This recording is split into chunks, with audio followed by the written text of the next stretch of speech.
하나님은 모든 일을 합력해서 우리에게 선을 이루어 주십니다.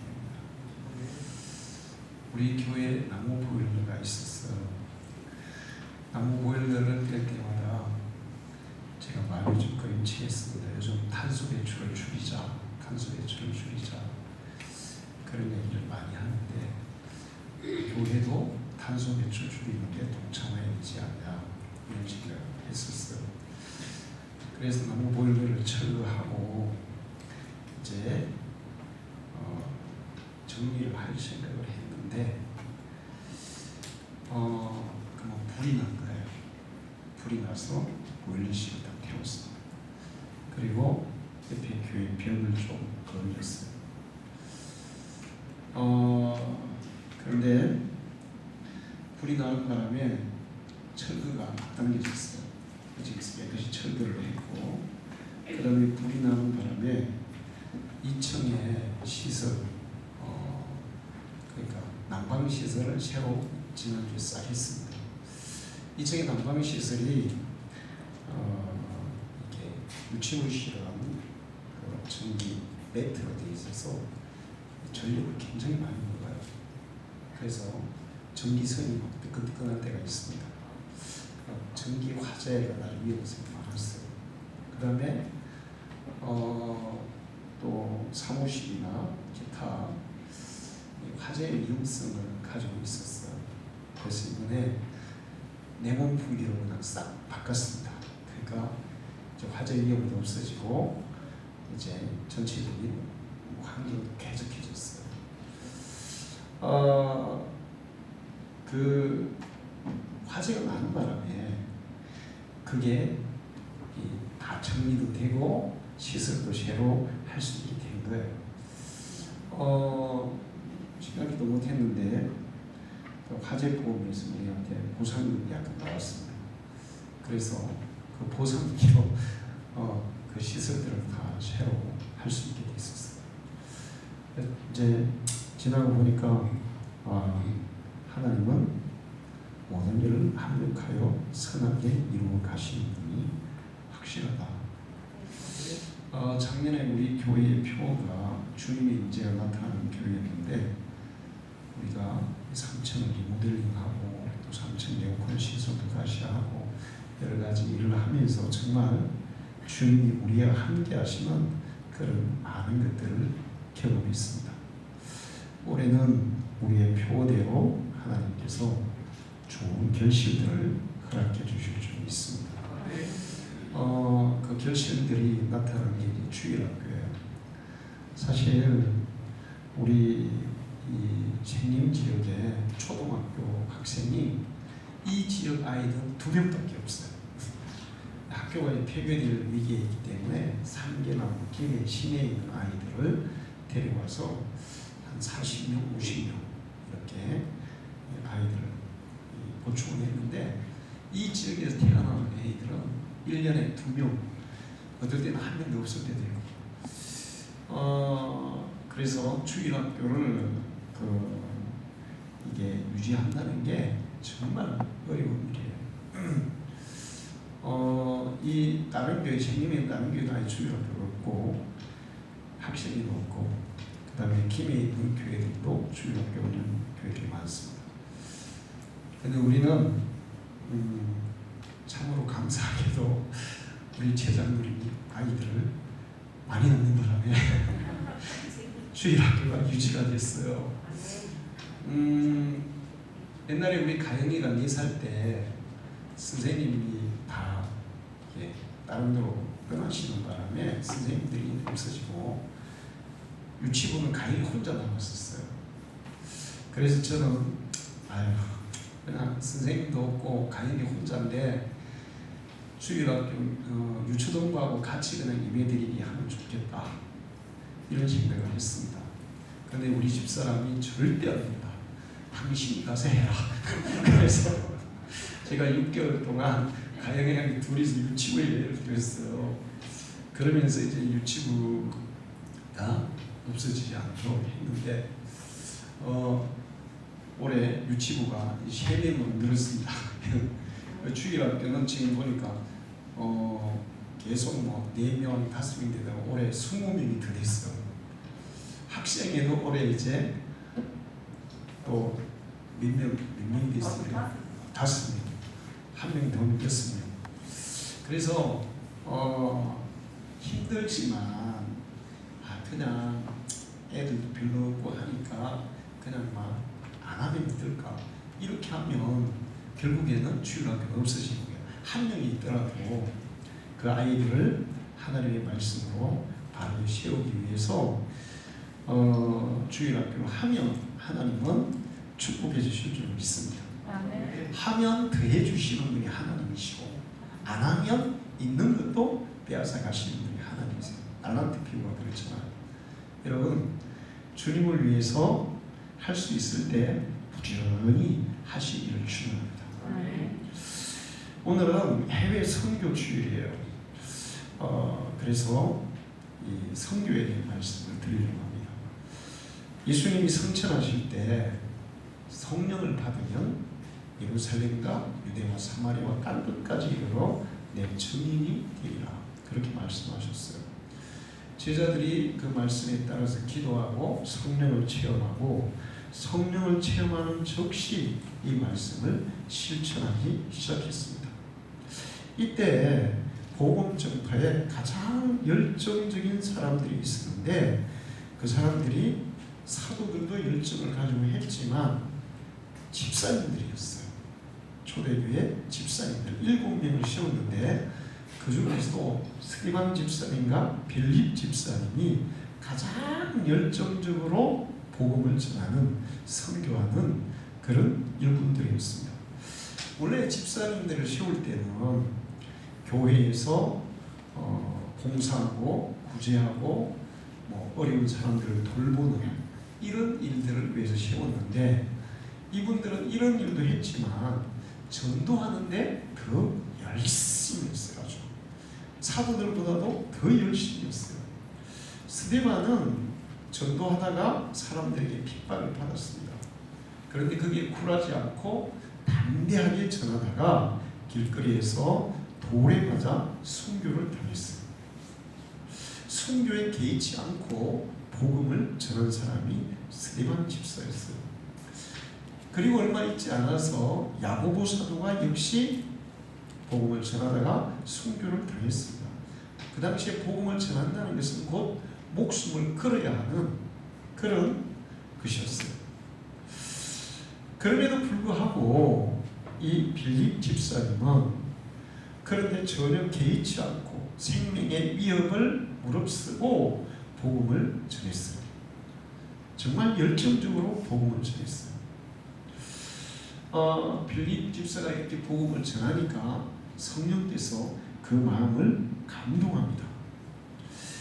하루는 이제 빌립 집사에게 이 성령께서 예루살렘에서 가사라는 곳으로 내려가라. 가사는 블레셋 사람들의 땅이에요. 애굽으로 내려가는 아주 중요한 그런 지역에 있는, 예루살렘에서 한 8km 정도 떨어져 있는 그런 도시였습니다. 가사로 내려갔는데 그때 마침 에티오피아 내시가 예루살렘에 와서 예배하다가 예배를 마치고 이 에티오피아로 내려가고 있었어요. 원래 예수님 시대에 빌립이라는 이름이 많았습니다. 예수님의 제자도 빌립이 있었어요. 근데 빌립이라는 사람들이 전도를 다 잘했어요. 빌립 사도도 처음에 예수님의 제자로 따를 때 가장 먼저 자기 친구 나다니엘을 전도했어요. 그리고 나다니엘은 바델로메로 이름을 바꿔서 예수님의 제자가 되게 했던 분이죠.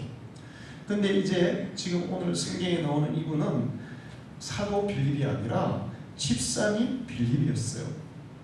이 집사님도 역시 열심히 전도하는 그런 분이었는데, 그러니까 하나님이 에티오피아 내시에게 보낸 거예요.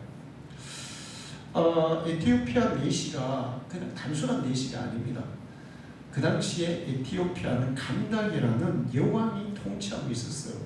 그래서 내시지만 그 에티오피아의 모든 재산을 관리하는, 현대로 하면 오늘날로 하면 재무부 장관 같은 그런 직책을 가지고 있는 아주 중요한 인물이었어요. 그분이 예루살렘에 와서 예배를 드리고 제사를 드리고 이제 에티오피아로 내려가고 있는 거예요. 수레를 타고 내려가는데 성경 이사야서를 읽고 있었어요. 그래서 이 빌립 집사님이 다가가서 뭐 읽고 있습니까? 아, 내가 이사야서를 읽고 있습니다. 그러면서 이제 그 읽고 있는 걸 보여줬습니다. 그래서 그 읽고 있는 내용이 오늘 성경에 나와 있죠.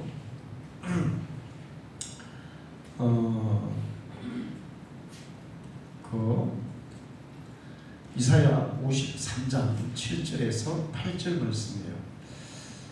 그가 곤욕을 당하여 괴로울 때에도 그의 입을 열지 아니하였으며 마치 도수적으로 끌려가는 어린 양과 틀 깎는 자 앞에서 잠잠한 양같이 그 입을 열지 아니하였도다. 그런 곤욕과 신문을 당하고 끌려갔으나 그 세대 중에 누가 생각하기를 그가 살아있는 자들의 땅에서 끊어지면 마땅히 형벌받을 내 백성의 허물 때문이라 하였으리요. 예수님이 어린 양처럼 인류의 죄를 대신 지고 그렇게 희생제물이 되어서 끌려가셨는데 그게 무슨 뜻인지 이 내시가 모르는 거예요. 이게 도대체 무슨 뜻입니까? 이사야 자기 자신에 대한 얘기입니까? 아니면 또 다른 사람에 대한 얘기입니까? 이렇게 물었어요. 그래서 빌립이 같이 이 수리에 타고 이제 설명을 해줬습니다. 이 얘기는 바로 하나님의 아들 예수 그리스도의 희생과 죽음에 대한 말씀입니다. 하나님이 그 아들을 세상에 보내셔서 우리 대신 죄를 담당하게 하시고 이 희생양처럼 그렇게 십자가를 지고 죽으셨습니다. 그런데 사람들은 그 예수님이 우리 대신 죽은 것을 모르고 있어요. 이사야가 그렇게 탄식하고 있는 겁니다. 그런데 이 말씀은 바로 예수님에 대한 말씀입니다. 이렇게 가르쳐 줬습니다. 그랬더니 이 내시가 그렇다면 나도 예수님을 믿겠습니다. 그리고 예수를 믿겠다고 회심하고 지나가다가 물 있는 곳에 이르러서 난 세례를 받아야 되겠습니다. 그래서 빌립과 내시가 물에 들어가서 세례를 줬어요. 자, 그렇게 해서 이제 내시는 에티오피아로 내려가고 빌립은 또 다른 여러 지방으로 다니면서 복음을 전합니다. 그리고 자기 고향 가이사랴에 가서 또 복음을 전했어요. 그리고 나중에 이 가이사랴에 사도 바울이 와서 복음을 전하다가 바울이 체포될 위기가 닥쳤을 때 바울을 빼돌려서 자기 고향으로 안전하게 보내는 그런 역할까지 했던 사람이 빌립 집사입니다. 그분은 집사지만 사도들과 같은 그런 열정으로 복음을 전했어요. 많은 사람들을 전도해서 예수 믿게 하고 여러 교회를 세우고 여러 지역에 다니면서 복음을 전했는데 그 당시에는 복음을 전하는 것은 곧 목숨을 걸어야 하는 그런 위험한 상황인데도 불구하고 자기의 목숨에 개의치 않고 복음을 전하는 그런 사람이었어요. 그런데 오늘 이 성경에 나오는 에티오피아 내시를 전도하게 한 일은 오늘날 표현대로 한다면 완전히 신의 한 수였어요. 진짜 하나님의 한 수였어요. 이게. 하나님은 그 에티오피아에서 아주 영향력 있는 이 내시가 예수를 믿게 해서 그가 가서 에티오피아에 복음을 전하고 아프리카의 주변의 여러 나라의 복음을 전해서 에티오피아를 복음화시키는 그 엄청난 역할을 하게 했습니다. 이건 굉장히 혁명적인 사건이었어요. 왜 그런가 하면 에티오피아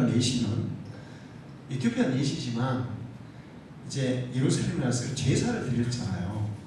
그런데 구약 성경 신명기 23장 11절을 보면 고환이 상한 자나 음경이 잘린 자는 여호와의 총회에 들어오지 못하리라. 이런 말씀이 있어요.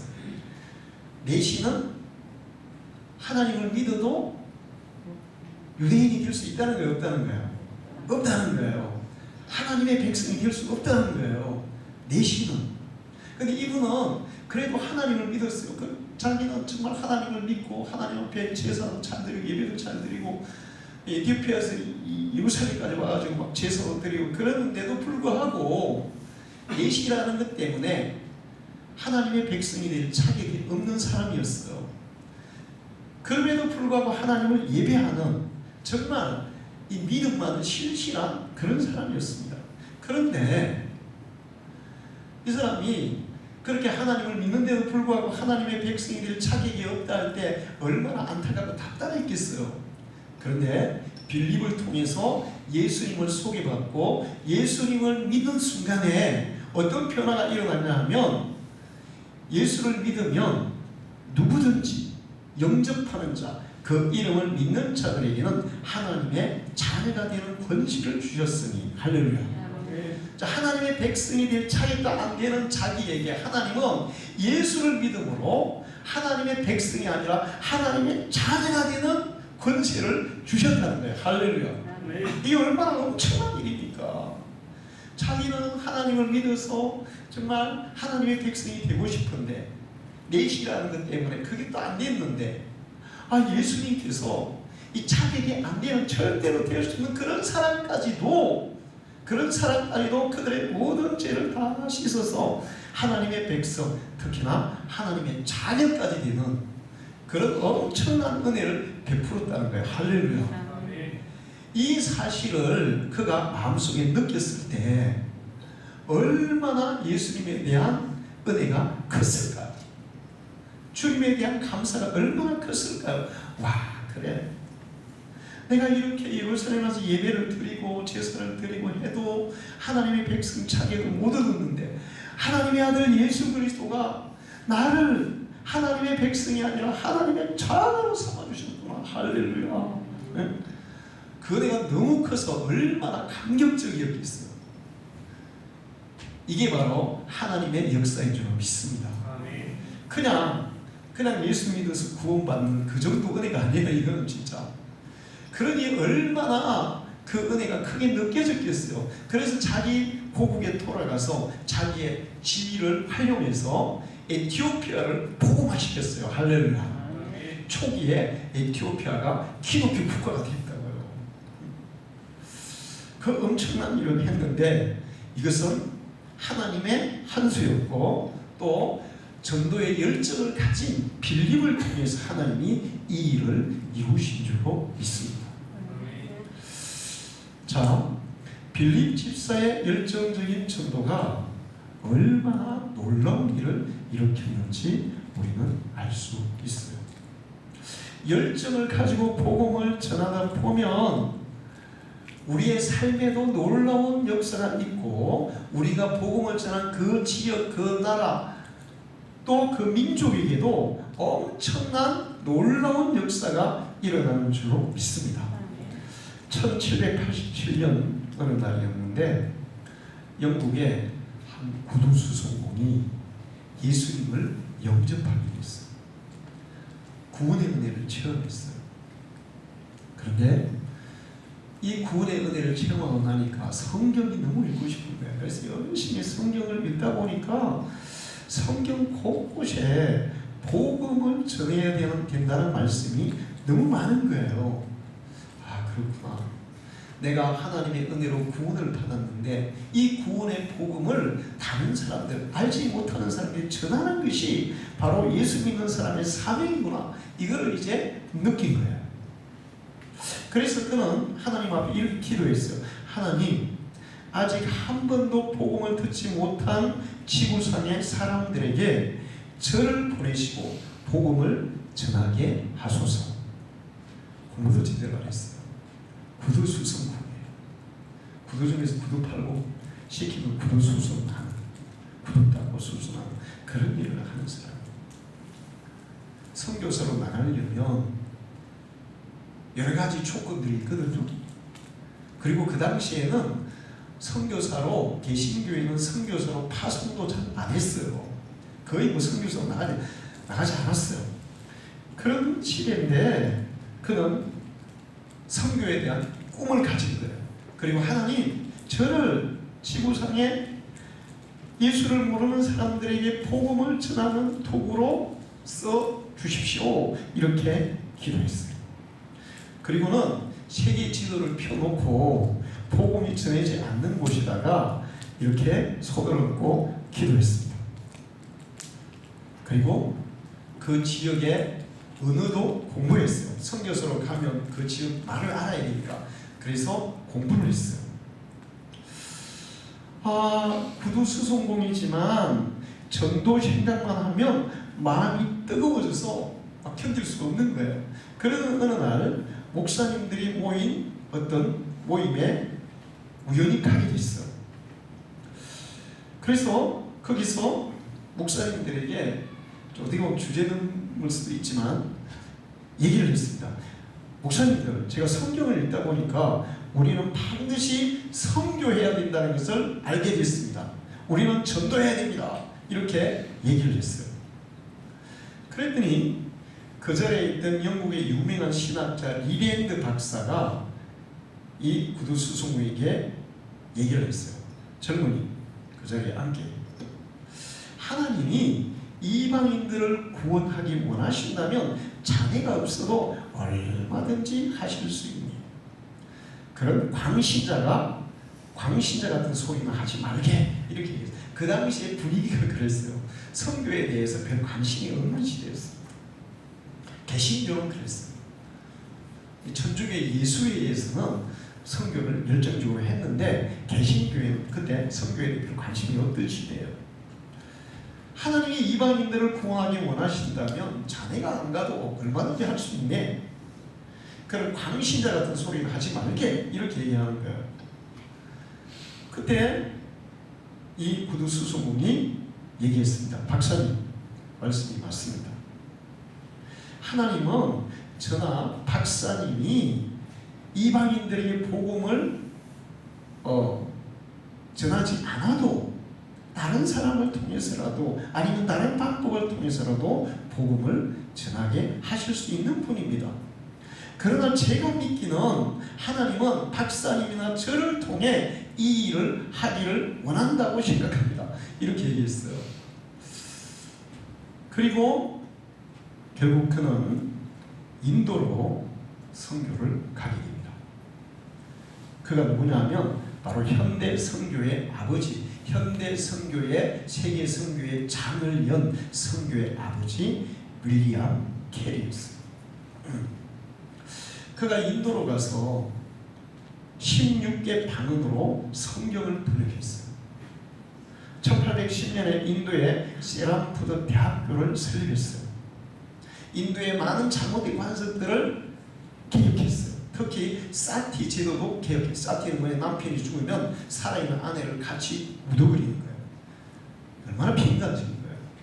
그가 복음을 전하면서 이런 잘못된 제도를 개혁했어요. 그리고 가장 중요한 것은 그가 이렇게 선교사로 감으로 인해서 그때부터 개신교회에 선교의 바람이 일어나기 시작했다는 거예요. 할렐루야. 그는 이런 얘기를 했습니다. 하나님으로부터 위대한 일을 기대하십시오. 하나님을 위해 위대한 일을 시도하십시오. 할렐루야. 하나님이 여러분을 통해서 위대한 일을 하실 것을 기대하기를 축원합니다. 기대만 하고 있으면 안 돼요. 지금부터 시도해야 하는 거예요. 시도하면 역사하실 줄로 믿습니다. 그가 이제 그 죽을 때 자기 묘비에다가 이렇게 써달라 그랬어요. 뭐라고 썼냐면, 내가 죽으면 이렇게 써주십시오. 캐리 선교사에 대해서는 아무 말도 하지 말고 캐리 선교사의 구세주에 대해 말하십시오. 이렇게 썼어요. 할렐루야. 정말 너무나 훌륭한 선교사죠. 근데 그는 보잘것없는 구두수송공이었어요. 그가 예수님을 믿고 하나님의 은혜를 체험하고 선교에 그런 비전과 열정을 가지지 않았다면 평생 그냥 구두나 닦고 구두나 수선하다가 그렇게 일생을 마칠 수밖에 없는 그런 사람이었어요. 그러나 주님의 은혜를 알고 그 은혜가 너무 커서 복음을 전한 열정을 가지고 그 일에 헌신했더니 선교의 아버지라는 그런 위대한 일을 감당하게 된 줄로 믿습니다. 그가 그런 일을 감당할 때 인도의 총리가 그를 초청했어요. 만찬장에 갔는데 그때 어떤 군인이 그를 막 비웃었습니다. 당신은 한때 구두 제화공이었다죠? 이렇게 얘기했어요. 당신 구두 만드는 제화공 주제에 뭐 이렇게 총리 만찬해 가지고 그 다음에 뭐 그런 뭐 큰 일을 한다고 그러니까 이런 이제 무시하는 얘기예요. 그랬더니 캐리가 이렇게 대답했어요. 아닙니다. 저는 제화공보다 한 단계 아래인 구두 수송공에 불과했어요. 자, 무슨 얘기냐? 제화공보다 한 단계 아래인 구두 수송공이라 할지라도 그가 믿음을 가지고 하나님의 비전을 가지고 선교의 열정을 가지고 나아가면 하나님은 위대하게 사용하신다는 거예요. 할렐루야. 하나님은 복음의 열정을 가진 자들을 훌륭한 일꾼으로 쓰시는 줄로 믿습니다. 그가 구두 수송공이든 청소든 무엇이든 상관없어요. 세계 역사에 위대한 업적을 남긴 지도자 두 명이 구두 수송공이었어요. 윌리엄 캐리가 그렇고 D.L. 무디 목사님이 그랬어요. 그들은 구두 수송공이었지만 남다른 그런 이 전도의 열정을 가지고 선교의 열정을 가지고 헌신해서 세계적인 인물, 엄청난 일들을 남기는 그런 사람들이 된 줄로 믿습니다. 자, 하나님은 복음의 열정, 선교의 열정을 가진 빌립 집사님을 사도들보다 더 큰 일을 시키셨어요. 선교의 열정을 가진 구두수송 윌리엄 캐리에게 선교의 아버지가 되게 했어요. 그를 통해 인도의 복음이 전해질 뿐만 아니라 그를 통해 세계의 많은 젊은이들에게 선교의 비전을 품게 하고 교회들로 하여금 교회 지도자로 하여금 선교에 대한 그런 헌신을 하도록 만든 줄 믿습니다. 여러분은 하나님이 귀하게 쓰는 성도가 되기를 축원합니다. 하나님이 귀하게 사용하는 사람은 주님의 은혜를 체험하고 그 은혜를 전하기 위해서 전도의 열정, 선교의 열정을 가지고 헌신하는 자들이 하나님이 귀하게 쓰는 줄로 믿습니다. 40대였던 젊은 여자 집사님이 몸이 너무 아파가지고 병원에 갔어요. 검진을 했더니 간암 말기 진단이 나왔습니다. 6개월밖에 못 산다고 했어요. 그 얘기를 듣고 나서 지난 삶을 돌이켜보니까 모든 게 그냥 후회스러운 거예요. 너무 허무한 거예요. 그리고 더 후회스러운 건 뭐냐면 신앙생활을 대충 했다는 거예요. 교회 다니시는 분이 집사님이니까 교회 그런데 그동안에 교회는 다녔지만 신앙생활을 너무 대충 했다는 거예요. 그게 너무 이제 주님 앞에 갈 날이 얼마 안 남았는데 6개월밖에 안 남았는데 그렇게 대충 신앙생활을 해와가지고 내가 주님 앞에 가서 도대체 얼굴 들고 주님을 바라볼 수 있을까? 그래서 생각했어요.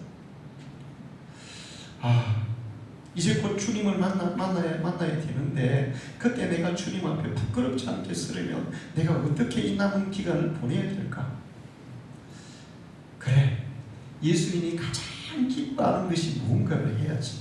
기뻐하는 것이 뭔지를 찾아서 그 일을 해야지. 그렇게 이제 다짐을 했어요. 그리고는 예수님이 가장 기뻐하는 게 뭔가를 생각해 보니까 전도하는 거였어요. 전도하는 거. 자, 여기서 여러분 중요한 거 있어요. 보통 제가 그런 사람 많이 봤는데 암이 걸려가지고 거의 막 이제 그 사형선고를 받고 시아분이 생기고 그러면 주님 앞에 이렇게 기도합니다. 주님, 제 암을 고쳐주시면 이제부터는 내가 주를 위해서 살겠습니다. 이렇게 얘기해요. 근데 내가 그런 분들은 한 명도 못 살더라고요. 주님, 내 병을 고쳐주시면 내가 건강 회복하면 이제부터 내가 주님을 위해서 살겠습니다. 이렇게 하는 사람은 100%다 사망이야. 사는 사람이 없어 거의 다. 근데 이분은 그렇게 하지 않았어요. 이제 6개월밖에 안 남았으니까 이 6개월 동안만이라도 내가 복음을 전해서 주님을 기쁘시게 해드리고 그리고 주님 앞에서 해야 되겠다. 그때부터 몸이 안 좋은데도 불구하고 6개월밖에 안 남았으니까 6개월 동안이만이라도 열심히 복음을 전하자. 주님 앞에 부끄럽지 않게 서자. 그러면서 이제 복음을 전하기 시작했어요. 몸이 아프니까 얼마나 힘들겠어요. 복음 전하는 게. 여러분, 가장 여러분이 살면서 가장 힘든 일이 뭡니까? 사람들하고 이렇게 대화하는 건데 복음 전하는 게 진짜 힘들거든요. 왜 그런가 하면 막 뭐 별소리 다 오잖아요. 응? 별 욕을 다 하고 어떤 사람은 막 물바다지만 확 퍼지는 사람도 있고 뭐 어떤 사람은 똥물 막 퍼지는 사람도 있고 그렇잖아요. 자, 이분은 이제 마지막으로 내가 주를 위해 할 수 있는 게 이거다. 6개월 동안에 이거라도 하고 주님 앞에 가야지. 그리고는 막 열심히 전도했어요. 어떨 때는 아픈 것도 잊어버리고 전도했어요. 시간이 지났습니다. 6개월이 지났습니다. 점점 이제 암이 걸리면 몸이 점점 말라가고 그 다음에 기운이 점점 빠지고 나중에는 복수 차가지고 특히 뭐 간하면 복수 이만큼 차가지고 움직이도 못해요. 그런데 6개월이 아무렇지도 않은 거예요. 병원에 검사를 했어요. 그랬더니 의사가 고개를 갸웃갸웃 하더니 이게 도대체 무슨 일입니까? 암이 없어졌어요. 할렐루야. 저는 이 집사님의 감정을 보면서 그래, 사람들은 이제 6개월밖에 안 남았다 그러면 하나님 나 좀 살려주세요. 그래, 지금까지 내가 잘못 살아 맞아요. 주님 죄송해요. 내가 좀 살려주시면 고쳐주시면 이제는 내가 주님을 위해서 살겠습니다. 이렇게 하는데 그렇게 하면 안 된다는 거죠. 6개월 남았으면 3개월 남았으면 그 3개월 동안만이라도 주님이 기뻐하시는 일을 할 때 하나님이 고치시고 살리시는 역사를 주실 줄 믿습니다. 하나님 다 해주면 내가 할게요. 이건 안 돼요. 지금 내가 주님을 위해서 드릴 수 있는 것, 지금 내가 주님을 위해서 할 수 있는 것, 그 일을 지금부터 내가 시작하겠습니다. 그러면 암도 치료되는 그런 기적도 일어날 줄 믿습니다. 할렐루야. 서울의 상암동에서 붕어빵 장사를 하는 집사님이 있었어요. 3남매를 키우는데 남편이 안 계셔서 이제 혼자 3남매를 키웠습니다. 근데 큰딸이 공부를 잘했어요. 고등학교 3학년이었어요. 근데 뭐 붕어빵 장사해가지고 대학을 보낼 생각을 하니까 까마득한 거예요. 불가능한 거예요. 그래서 하나님께 기도만 했어요. 그런데 어느 날 어떤 엄마와 딸, 그 딸이 자기 큰 딸하고 비슷한 또래였던 것 같아요. 딸이 붕어빵을 사가는데 매일같이 붕어빵을 사가는 거예요. 근데 딸 얼굴을 자세히 보니까 굉장히 창백해 보였어요. 근데 매일 붕어빵을 사가는 거예요. 그러던 어느 날 딸은 안 보이고 엄마가 와서 붕어빵을 사가는 거예요. 궁금하잖아요. 그래서 물었어요. 아니 오늘은 왜 혼자 오셨어요? 그랬더니 사실은 우리 딸이 백혈병입니다. 이번에 갑자기 심하게 몸이 나빠져서 병원에 입원해 있어요. 근데 우리 딸이 붕어빵을 너무 좋아해요.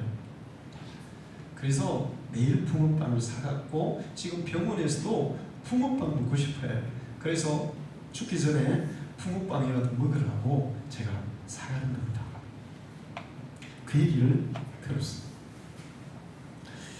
그리고 이제 그 다음날 이 집사님이 새벽 기도를 갔어요. 기도를 하는데 자꾸 그 엄마가 떠오르고 그 딸이 떠오르고 그 얘기가 떠오르는 거예요. 야, 안 되겠다. 저들에게 예수님을 전해야 됩니다. 복음을 전해야 됩니다. 그래서 그 영혼들을 위해서 간절히 기도했습니다. 그리고 또 기도했어요. 하나님, 나에게 저들에게 복음을 전할 용기를 주십시오. 힘을 주십시오. 기도했어요. 그리고 그날 오후에도 그 엄마가 붕어빵을 사러 온 거예요. 그래서 엄마에게 얘기했어요.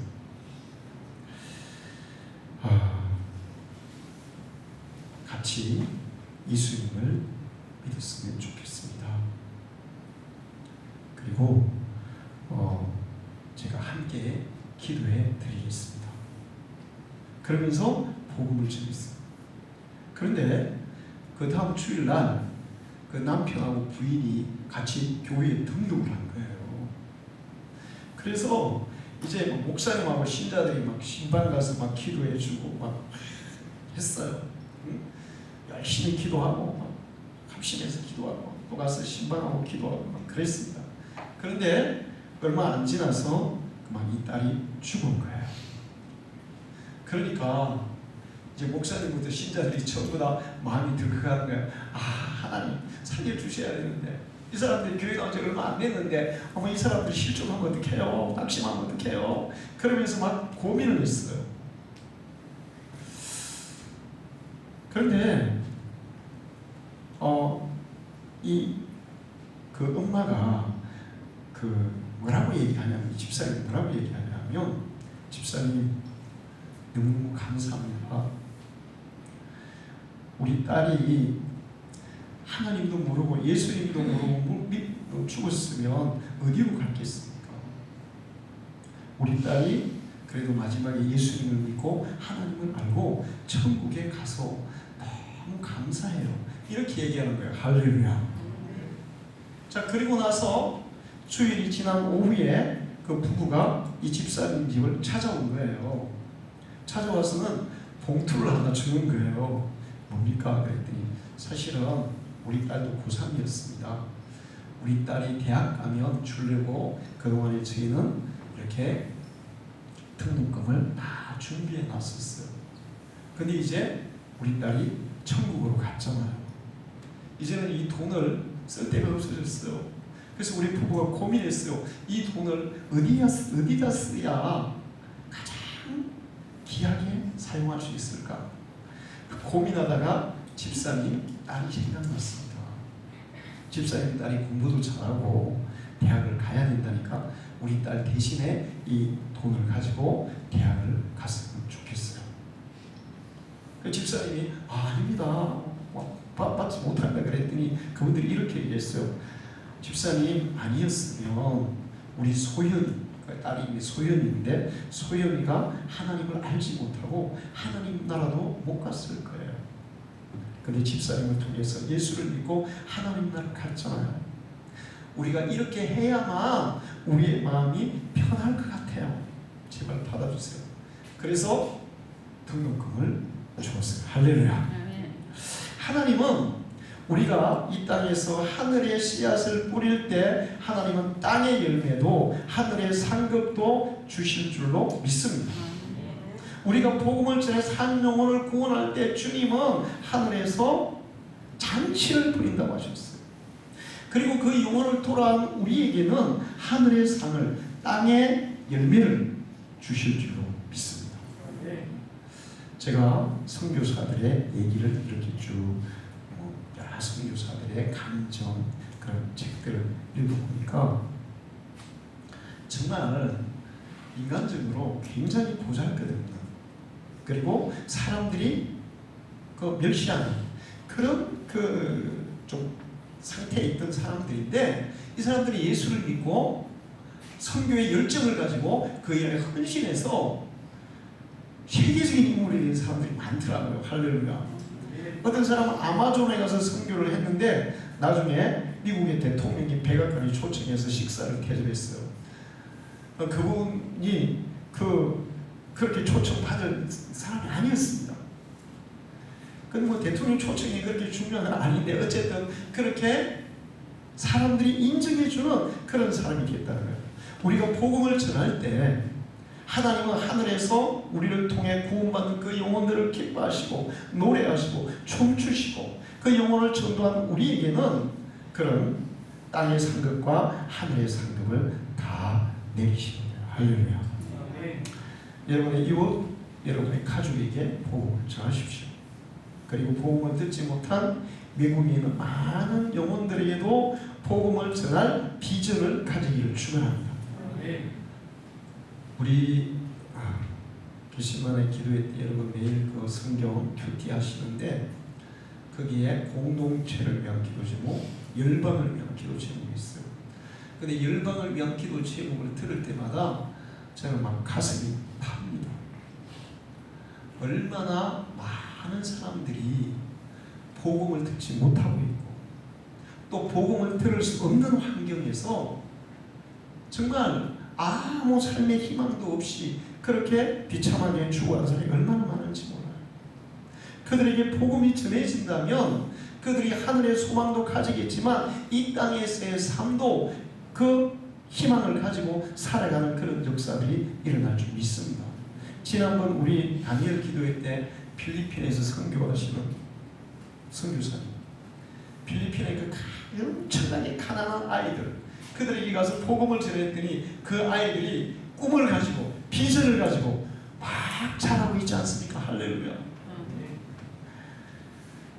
아프리카의 많은 나라들이 복음을 듣지 못하고 그 다음에 복음을 듣지 못하다 보니까 경제적으로나 사회적으로나 모든 면에서 열악한 그런 환경 가운데 사는 사람들이 너무나 많아요. 그런데 그들에게 우리가 복음을 전하게 되면 그들의 영혼도 살리고 그들의 생명도 살리고 그들의 삶도 살리는 그런 역사들이 일어날 줄 믿습니다. 우리 방주교회도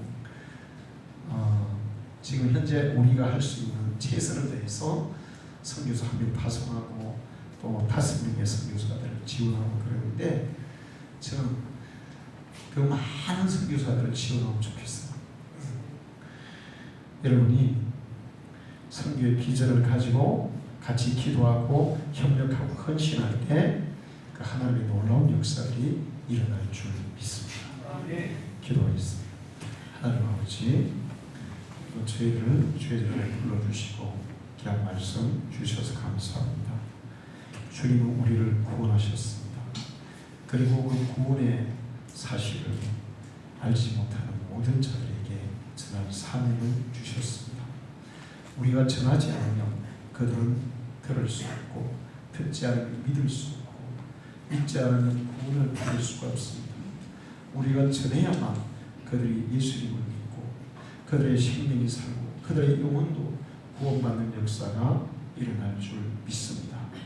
먼저 우리 가까이 있는 가족과 이웃들에게 부지런히 빌립 집사와 같은 열정을 가지고 복음을 전하게 해주시고 또 전 세계에 하나님의 복음을 모르고 정말 비참한 인생을 살아가는 수많은 영혼들에게 주님의 복음을 전하고 주님의 빛을 전해서 그들을 살리고 그들의 영혼을 살리고 그들의 삶을 살리는 그런 일에 우리 모든 성도들이 동참할 수 있게 주시옵소서.